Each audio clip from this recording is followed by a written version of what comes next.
नमस्कार दोस्तों, आज हम बात करेंगे अपराजिता के पौधे की, जिसे बटरफ्लाई पी भी कहा जाता है। यह पौधा जितना सुंदर है, उतना ही धार्मिक और औषधि महत्व भी रखता है। मानसून इसका सबसे पसंदीदा मौसम माना जाता है, लेकिन इसी मौसम में कुछ छोटी-छोटी गलतियां इस पौधे को नुकसान भी पहुंचा सकती है। तो आज हम शुरुआत से लेकर पूरे आने तक की पूरी जानकारी आसान भाषा में जानेंगे इस वीडियो में। दोस्तों, अपराजिता को घर में लगाना शुभ माना जाता है और ये मेडिसिनली प्लांट भी होता है। इसकी फूल, पत्तियां और जड़ें तथा तना जो होती है ना, ये दवाइयों में काम आती हैं। दोस्तों, अपराजिता का अर्थ होता है जिसे कोई पराजित ना कर सके। हिंदू धर्म में इस फूल का विशेष महत्व माना जाता है। नीली अपराजिता भगवान विष्णु, श्री कृष्ण और माँ दुर्गा की पूजा में भी चढ़ाई जाती है। सफ़ेद अपराजिता को भी शुभ माना जाता है। कई लोग मानते हैं कि घर में इसकी जो बेल लगी होती है ना, तो उससे हमारे घर में सकारात्मक ऊर्जा आती है, वातावरण सुंदर बना रहता है। इसलिए हमें अपराजिता का पौधा अपने घर में लगानी चाहिए। लेकिन दोस्तों, हमें समय-समय पे इस पौधे की देखभाल भी करनी पड़ती है। अगर हम देखभाल नहीं करेंगे तो ये पौधा सूखने लगता है, ख़राब होने लगता है, जिससे हमारे घर में उल्टा इसका प्रभाव होने लगता है। दोस्तों, जैसे कि हम सबको पता है कि बारिश का मौसम अपराजिता के लिए किसी वरदान से कम नहीं होता है। इस समय मिट्टी में नमी बनी रहती है और तापमान भी इसके अनुकूल रहता है, इसलिए अपराजिता का पौधा बहुत तेज़ी से ग्रोथ करता है। आपने देखा होगा कि जब आपके गर्मियों में ये पौधा एकदम ख़राब हो चुका था, बरसात स्टार्ट हो तो इसमें इतनी अच्छी से ग्रोथ स्टार्ट हो चुकी है, क्योंकि ये इसका मौसम ही होता है इस समय इसकी ग्रोथ का। दोस्तों, अपराजिता के पौधे को पर्याप्त धूप चाहिए होता है। अगर इसको आप शैडी एरिया में चाहे इंडोर में रखेंगे नहीं तो इस पे फ्लावरिंग नहीं आएगी। तो ये सबसे बड़ा कारण होता है इसमें फ्लावरिंग नहीं आने का, तो इस बात का आपको ध्यान देना है। आपने नोटिस किया होगा जब आपने कभी भी इस पौधे को शेडी एरिया में रखा हो तो इसमें भर-भर के फ्लावरिंग नहीं होती होगी। तो क्योंकि ये इसको पर्याप्त धूप चाहिए होता है, कम से कम 4 से 5 घंटे की इसको धूप चाहिए होती है। अगर आपने इंडोर भी रखा है तो कम से कम 2-3 घंटे का उसको धूप लगना ही चाहिए, तब जाके ये पौधे में फ्लावरिंग स्टार्ट होंगी, नहीं तो सिर्फ इसका ग्रोथ होगा, इसमें फ्लावरिंग नहीं हो पाती है। दोस्तों, अगर आपके पास अपराजिता का पौधा नहीं है तो ये सबसे अच्छा समय होता है अपराजिता के पौधे को लगाने का। तो आप इसको 2 तरीके से लगा सकते हैं, या तो बीज से आप लगा सकते हैं, चाहे इसकी कटिंग से लगा सकते हैं। इसकी कटिंग भी बहुत आराम से लग जाती है। मैं आगे वीडियो में दिखाऊंगी कि इसकी कटिंग कैसी लगानी है आपको। दोस्तों, एक बार आपके गार्डन में ये पौधा आ गया, फिर दोबारा जाने का नाम नहीं लेगा, क्योंकि इतने सारे मल्टीपल पौधे तैयार हो जाते हैं। तो आगे मैं वीडियो में आपको दिखाऊंगी कि कैसे आप एक पौधे जब आप गार्डन में लाते हैं तो फिर आपके पूरे गार्डन को ये पूरा भर देते हैं, फिर दोबारा जाने का नाम नहीं लेते हैं। तो मैं आपको आगे वीडियो में दिखाने वाली हूँ कि कैसे आप एक पौधे से बहुत सारे पौधे आप तैयार कर सकते हैं। अपने आप ये जम जाते हैं, दोबारा आपको लगाने की ज़रूरत नहीं पड़ती है। दोस्तों, अगर आप कटिंग से इस पौधे को तैयार करना चाहते हैं तो कम से कम आप 5 से 6 इंच की एक कटिंग आपको लेनी पड़ेगी। थोड़ी-सी आप उसकी हेल्दी कटिंग लीजिएगा, क्योंकि जो मुलायम वाली डंठल होती है ना, उसकी वो कटिंग नहीं लग पाती है। तो थोड़ा मैच्योर आप कटिंग ले लीजिएगा, थोड़ी-सी उसकी मोटाई अच्छी हो। फिर आपको उसको कट कर लेना है। एक्स्ट्रा ब्रांचेस जो है ना, आपको निकाल लेनी है। निकालने के बाद दोस्तों, इसको आपको थोड़ा-सा नीचे से तिरछा कट करना है। ये आराम से बरसात के मौसम में इसकी कटिंग लग जाती है। तो अगर आपके पास पौधा नहीं है तो कहीं से इसकी कटिंग आप लेके आइए, उसके बाद से आप इसको लगा दीजिए। तो इसको लगाने का तरीका है कि आप कोई भी सिंपल सी मिट्टी ले लीजिए और उसमें आप इसको लगा लीजिए। बस ध्यान आपको यही देना है कि इसमें मिट्टी में नमी रहनी चाहिए, सूखना नहीं चाहिए और बहुत तेज़ इसको धूप नहीं पड़ा। अगर बारिश का मौसम लगातार चल रहा है तो आप उसमें छोड़ सकते हैं। अगर बारिश होने के बाद अगर धूप आ जाती है तो धूप से थोड़ा बचाना है, तब आप इसको शैडी एरिया में रख दीजिए। और इसको आपको इंडोर में बिल्कुल नहीं रखना है। आप पौधों के बीच में किसी छाया में रख दीजिए।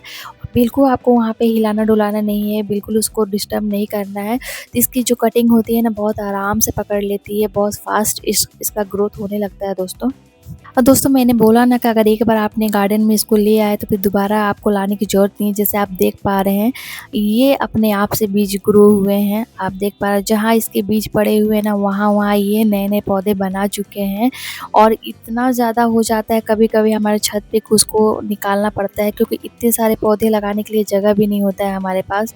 तो हमें कुछ जगह से हटाना पड़ता है, इक्का-दुक्का छोड़ना पड़ता है। अब देखिए, इसमें जहाँ-जहाँ बीज पड़े हुए हैं, अपने आप ग्रोथ हो रहे हैं। मुझे बीज लगाने की ज़रूरत भी नहीं पड़ती है। तो इतनी सारी अपराजिता के मेरे पास पौधे हो जाते हैं, बहुत सारी इसकी सैपलिंग होती है, तो मैं अपने फ्रेंड्स लोग को भी दे देती हूँ। दोस्तों जैसे कि हम सबको पता है कि अपराजिता का जो पौधा होता है बेल वाला पौधा होता है, तो इसको सहारे की ज़रूरत होती है, तो हमें इसको सहारा देना पड़ता है। तो मेरे पास एक कटिंग किया हुआ हिबिस्कस का एक प्लांट था, ब्रांच था, तो मैंने उसको क्या किया है कि इसमें मिट्टी इस समय गीली थी तो मैंने अच्छे से लगाया, वो वहाँ पे आराम से लग गया है। फिर मैंने उसी का सहारा दे के इस बेल को मैं लगा रही हूँ।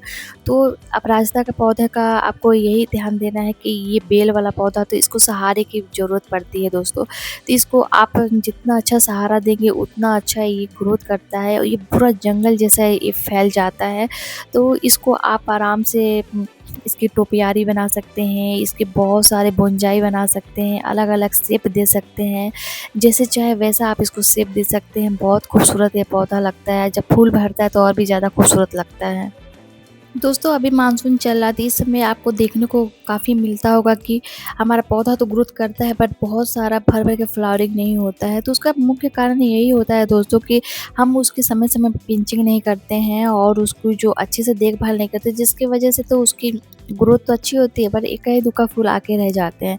तो सबसे पहली गलती हम क्या करते हैं दोस्तों, तो जैसे कि इसमें जब फूल बनना चालू हो जाते हैं ना, तो हम क्या करते हैं उसको उसी में छोड़ देते हैं।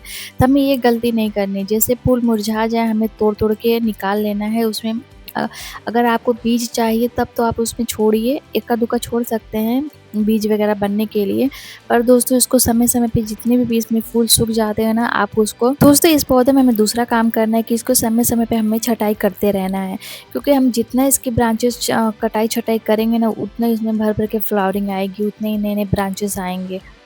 दोस्तों तीसरा काम करना है कि इसमें जितने भी ना सूखी पत्तियाँ होंगी ना, जो पीली हो चुकी हैं और जो हमारे जो ख़राब इसमें ब्रांचेस सूखे होंगे, सूखी ब्रांचेस होंगी, उनको हमको कट करके हटा देना है। वरना उसकी वजह से हमारा पूरा पौधा ख़राब हो सकता है, क्योंकि मानसून है और इस समय फंगस का बहुत ज़्यादा चांस होते हैं, कीड़े-मकोड़े के भी बहुत ज़्यादा चांस बढ़ जाते हैं। तो इस समय हमको ध्यान देना है इन चीज़ों का। दोस्तों बरसात का मौसम चालू हो चुका है, तो हमें समय-समय पे ये चेक करना पड़ेगा कि हमारे जो गमले में पानी तो स्टोर तो नहीं हो रहा है, क्योंकि अगर पानी स्टोर होगा ना तो भी हमारा पौधा ख़राब होने होने लगता है। तो हमें देखना है कि ड्रेनेज होल उसका खुला हुआ है कि नहीं और उसमें पानी तो नहीं है। और दोस्तों गमले को हमेशा गुड़ाई उसकी मिट्टी जो है ना उसको गुड़ाई करते रहिए। उसमें जितनी भी सूखी पत्तियाँ वगैरह है ना, कचड़े वगैरह जो जमे हुए ना, उसको आपको निकालते रहना है, वरना उससे फंगस लग जाएगा, पौधा ख़राब होने लगेगा। तो हमें विशेष कर हमें बरसात में ये ध्यान देना ही होता है। दोस्तों अपराजिता को ना नमी वाली मिट्टी इसको पसंद होती है, तो अगर बरसात लगातार चली तब बिल्कुल आप इसमें पानी ना दीजिएगा। बट जब बारिश रुक जाती है, फिर धूप वगैरह निकलने लगता है, तो उसमें नमी बनाए रखिएगा। ये नहीं कि एकदम मिट्टी सूख जाए तब आपको पानी देना है, ऐसा नहीं करना है। उसमें नमी रहना चाहिए, बस ओवर वाटरिंग नहीं होना चाहिए। दोस्तों अब हम बात करते हैं कि इसकी मिट्टी कैसे होनी चाहिए। तो दोस्तों इसकी मिट्टी बहुत भुरभुरी बनाना है आपको, बहुत ज़्यादा टाइट मिट्टी नहीं चाहिए होता है। अब भुरभुरी बनाने के लिए आपको 30% गार्डन सॉइल ले लेना है, 30% वर्मिंग कंपोस्ट ले लीजिए, 20% आप इसमें कोकोपीट मिला लीजिए और 10% आप इसमें सैंड मिला लीजिए और उसमें नीम खली ज़रूर मिलाइएगा। और इस अगर बरसात के मौसम में आप लगा रहे हैं दोस्तों, तो इस समय आपको फंगिसाइड 1 चम्मच आपको डालना ही डालना है। अगर आपके पास फंगिसाइड नहीं है तो आप 1 चम्मच आप हल्दी पाउडर भी डाल सकते हैं। इस तरह से मिट्टी तैयार करके आप इस पौधे को लगा सकते हैं। दोस्तों बारिश के मौसम में इसमें कुछ कॉमन प्रॉब्लम भी आती है, जैसे कि इसमें फंगस वगैरह लगने का भी चांस हो जाता है। इसकी पत्तियां पीली होने लगती हैं, तो क्या कारण होता है जिसकी वजह से ये पत्तियां इसकी पीली होने लगती हैं और फ्लावरिंग नहीं होती। ग्रोथ तो बहुत तेज़ से होती है पर फ्लावरिंग नहीं होती है। तो आज मैं आपको कुछ घरेलू ऐसे फर्टिलाइज़र बताने वाली हूँ जो बिल्कुल आपको पैसा इसमें खर्च नहीं करना है। एक घरेलू फर्टिलाइज़र है, आराम से घर पे तैयार कर सकते हैं, अपनी किचन से ही इसको तैयार कर सकते हैं। तो मैं आपको बताने वाली हूँ कि कौन-कौन सा आप फर्टिलाइज़र देके इसमें बहुत सारे भर-भर के फ्लावरिंग पा सकते हैं। जैसे कि मेरा ये पौधा देख पा रहे हैं, ये गर्मियों में पूरी तरीके से सूख चुका था। दोस्तों ये 2 साल पुराना मेरा पौधा है। जब भी इसकी फ्लावरिंग होना बंद हो जाता है तब इसकी पूरी हार्ड प्रूनिंग हो जाती है, जिसकी वजह से नए-नए ब्रांचेस निकलते हैं। इस तरीके से इसको मेंटेन करके रखना पड़ता है, तब जाके ये फिर से बरसात आते ही इसमें फ्लावरिंग भर-भर के होने लगती है। तो दोस्तों इसमें मैं कुछ घर के जो फर्टिलाइज़र मैं खुद बनाती हूँ वो इसमें मैं हमेशा देती रहती हूँ, जिसकी वजह से मेरा पौधा ये कभी ख़राब नहीं होता है। दोस्तों बरसात के मौसम में अपराजिता में कुछ कीड़े भी लग जाते हैं, जिसको हटाना बहुत ज़रूरी होता है, नहीं तो हमारे पौधे ख़राब हो जाते हैं। तो इसके लिए आपको समय-समय पे नीम ऑयल का स्प्रे करते रहना है। दोस्तों मैं अक्सर अपराजिता में अपने घर के बनाए हुए फर्टिलाइज़र ही यूज करती हूँ। तो सबसे पहला मैं अब जो बताने वाली हूँ वो है पीली सरसों।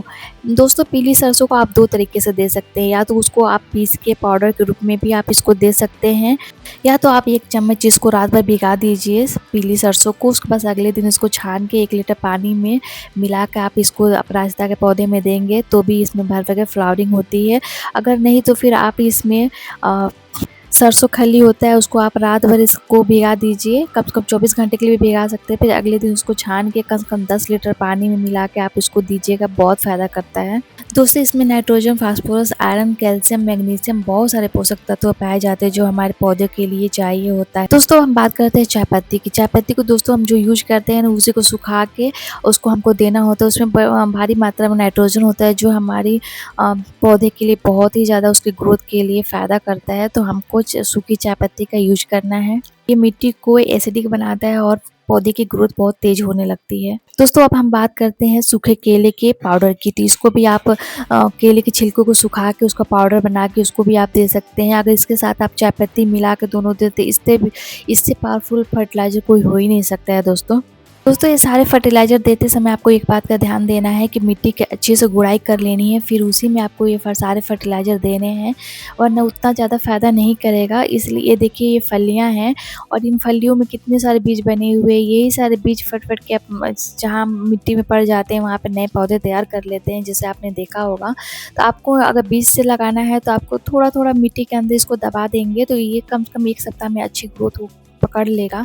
क्योंकि अभी ये बरसात का समय है, इस समय इसकी बहुत फास्ट ग्रोथ होती है, तो इस समय बहुत आराम से ये पौधा ग्रोथ करने लगेगा। दोस्तों अक्सर देखने को मिलता है बरसात के मौसम में कि हमारे पौधे की जो पत्तियां होती हैं ना वो पीली होने लगती है, तो उसका मुख्य कारण यही होता है मैग्नीशियम की कमी। तो उसके लिए हमें क्या करना है, 1 चम्मच एप्सम सॉल्ट लेना है और 1 लीटर पानी में उसको मिला लेना है अच्छी तरीके से। फिर उसके बाद से हमें पौधों को देना है। इसमें भारी मात्रा में मैग्नीशियम होता है दोस्तों, जिसकी वजह से हमारे पत्तियों को चमकदार बनाता है और हरा-भरा बनाता है और हमारे पत्तियों को पीला नहीं होने देता है। इसमें दोस्तों कैल्शियम की भी मात्रा होती है, जिसकी वजह से हमारा पौधा बहुत ही ज़्यादा हेल्दी बन जाता है। तो दोस्तों ये थे हमारे कुछ घरेलू फर्टिलाइज़र जिसे देखकर अपने पौधे को भी हरा-भरा और खूब सारे फूलों से भर सकते हैं। दोस्तों अगर भर-भर के आपको भी फ्लावरिंग चाहिए अपराजिता में, तो आपको ये सारी बातों का ध्यान देना होगा। दोस्तों ज़्यादा फूल पाने के लिए हमें भरपूर उसको धूप देना है, अच्छी ड्रेनेज वाली मिट्टी चाहिए होता है, समय-समय पे इसकी प्रूनिंग करते रहिए, संतुलित खाद इसको देते रहिए और जो सूखे फूल है ना उसको हटाते रहिए, तो इससे हमारा पौधा बहुत हेल्दी और खूब फूलों से भर जाएगा। दोस्तों अगर दी गई जानकारी आपको पसंद आई तो प्लीज़ चैनल को जरूर सब्सक्राइब करिएगा, इस वीडियो को लाइक शेयर कमेंट करना ना भूलिएगा और दोस्तों कमेंट करके जरूर बताएं कि आपके पास कौन सा अपराजिता है। तो दोस्तों हम मिलते हैं नेक्स्ट वीडियो में, तब तक के लिए bye bye, take care, happy gardening. दोस्तों कमेंट करके जरूर बताएं कि आप अपने अपराजिता की कैसे केयर कर रहे हैं।